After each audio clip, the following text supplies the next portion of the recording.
Une publication sur les réseaux sociaux avec la photo d'une voleuse présumée, le visage découvert. Une méthode pratiquée par des commerçants excédés, comme c'est le cas depuis 2 ans dans cette boutique de prêt-à-porter à Saint-Gilles. On a beau faire ce que l'on veut, on va porter plainte à la gendarmerie, mais il n'y a jamais de poursuite. Donc effectivement, des fois on met sur Facebook, parce qu'il y en a un peu ras-le-bol de tout ça. L'idée, c'est que ça se soit vu par plein de personnes, plein de monde, qu'elles aient honte aussi.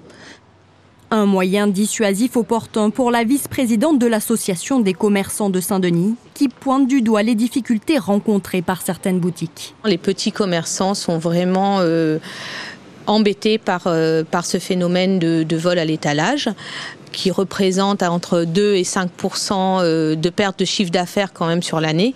Pour un petit commerce, c'est énorme. Mais cette pratique est encore illégale. Si un commerçant diffuse ou enregistre l'image d'une personne dans un lieu privé sans son consentement, il encourt 45 000 € d'amende et 1 an de prison.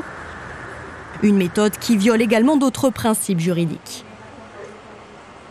C'est un vrai danger parce qu'on va se substituer à l'État, on va se substituer aux forces publiques pour faire respecter la loi et c'est une pression qui est exercée. Et puis c'est aussi peut-être une porte ouverte à la justice privée qui est aujourd'hui pas acceptable parce que ça donne lieu à une disproportion, ça donne lieu à des réactions qui ne sont pas adaptées sans être persuadé qu'on est véritablement en présence de quelqu'un qui a commis un méfait. Et la justice, elle doit être rendue sereinement. Mais ces principes pourraient être remis en question avec la proposition de loi du député MoDem Romain Daubié. Si elle est votée, elle autoriserait dans certaines conditions l'affichage des voleurs sur les devantures de magasins.